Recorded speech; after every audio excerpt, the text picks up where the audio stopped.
बेईमानी बहुत हो चुकी, मनमानी, गैस बिजली और पानी की परेशानी बहुत हो चुकी, महंगाई बहुत हो चुकी, रुसवाई आ गई, रहनुमाई एक तूफानी।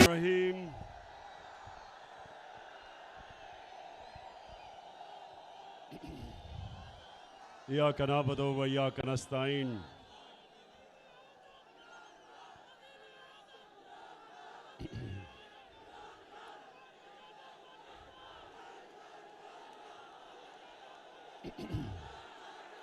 शुक्रिया शुक्रिया शुक्रिया। अलीपुर, मैं सबसे पहले इस शानदार इस्तकबाल का आपका दिल से शुक्रिया अदा करता हूं। बहुत बहुत शुक्रिया। मुझे अलीपुर और जतई, मुझे अंदाजा नहीं था इतने ज्यादा लोग होंगे।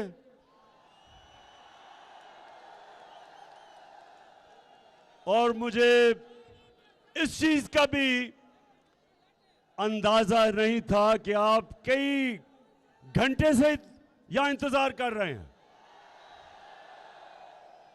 मुझे तो यह बताया गया था कि 8:30 बजे जलसा होगा, तो पता चला कि बड़ी देर से आप यहां खड़े हैं।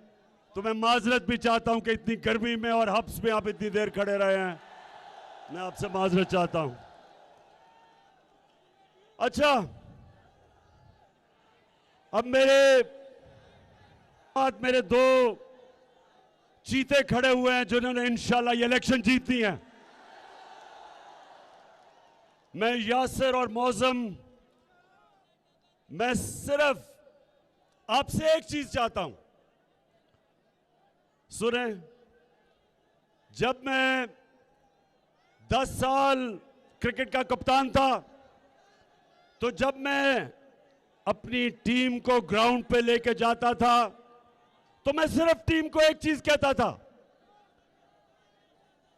हार जीत अल्लाह के हाथ में है, लेकिन मैं आपसे एक चीज चाहता हूं कि आखिरी गेंद तक आपने मुकाबला करना है। और जो मैं ये आपका जज्बा और जुनून देख रहा हूं, 26 साल से छोटे थोड़े से लोगों से अल्लाह के करम से पाकिस्तान की सबसे बड़ी पार्टी बनाई, तो मैंने एक चीज देखी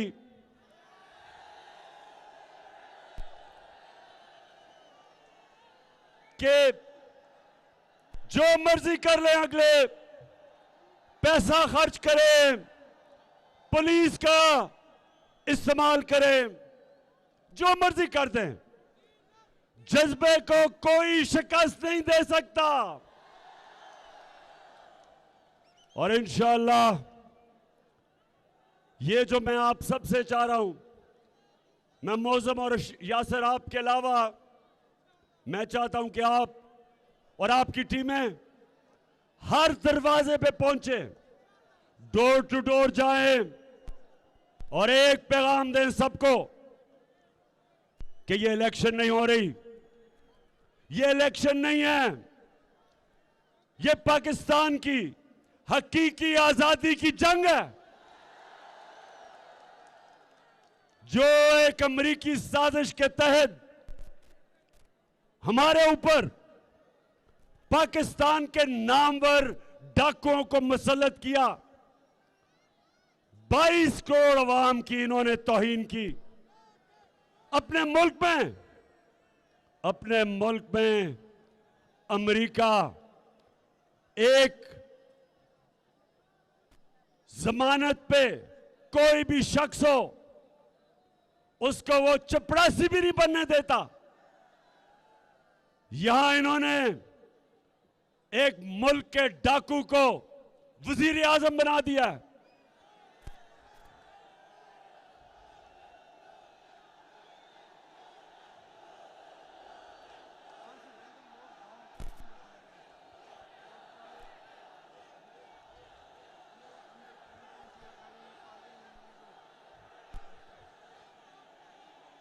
और उसके बेटे को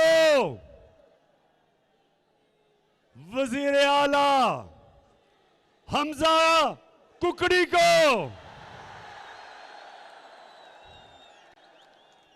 आते साथ ही हमजा कुकड़ी ने मुर्गी की कीमत दुगनी कर दी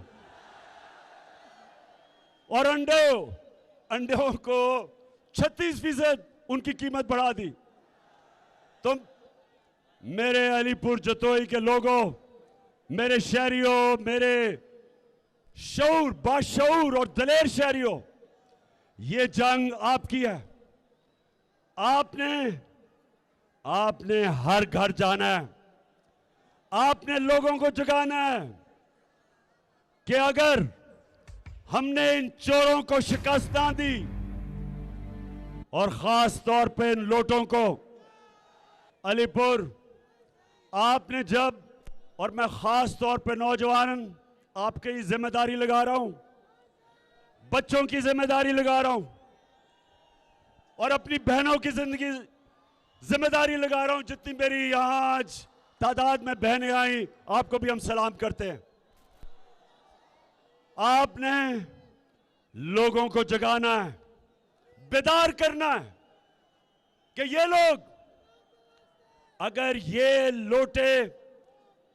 ये लोटे और ये चोर इलेक्शन जीते हैं तो आगे हमारे मुल्क का मुस्तकबिल ये अमरीकनों के गुलामों के हाथ में होगा और चोरों के हाथ में होगा। इसलिए मैं आज इतनी दूर आपके पास सिर्फ एक वजह से आया हूं कि आपने इसको जहाद समझना है। अपने मुल्क की हकीकी आजादी की जो जंग है वो जहाद है, ये पॉलिटिक्स नहीं है। तो आप सब ने तैयारी करनी है और मुझे पता है कि ये जो शरीफ खानदान है, इन्होंने जिंदगी में ईमानदारी से कोई चीज नहीं की। इनकी पॉलिटिक्स वो 2 नंबर, इनकी बिजनेस 2 नंबर। इलेक्शंस ये अंपायर साथ मिला के लड़ते हैं। और जब ये नवाज शरीफ क्रिकेट खेलता था, अपने अंपायर खड़े करके खेलता था, क्यों? ये 2 नंबर लोग हैं। और दूसरी तरफ आसिफ जरदारी,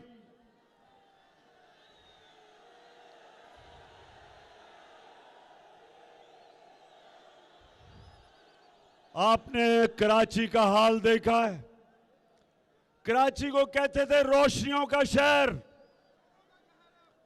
अब कराची में जो आपने सूरत हाल देखी, याद रखें कि कराची पाकिस्तान का फाइनेंशियल कैपिटल, मतलब ये कि जब कराची तरक्की करता है सारा पाकिस्तान तरक्की करता है। आज उसके हालात देखें, क्योंकि जो पैसे 14 साल ये जरदारी बैठा रहा है सिंध में, जो पैसे सिंध की गवर्नमेंट को कराची में लगाने थे, वो पैसा चोरी करके ये मुल्क से बाहर भेजता रहा है। ये करप्ट आदमी जिसको जेल में होना चाहिए था, इस चोर को जेल में होना चाहिए था। ना जाने कौन सी कुव्वतें हैं इस मुल्क में कि मुल्क का दूसरा बड़ा डाकू, सबसे बड़ा डाकू नवाज शरीफ, दूसरा बड़ा डाकू जरदारी, कि कौन सी कुव्वतें हैं इस मुल्क में जिनका एहतसाब नहीं होने देती और ये बार बार आके मुल्क का खून चूसते हैं। और कराची आपके सामने मिसाल है।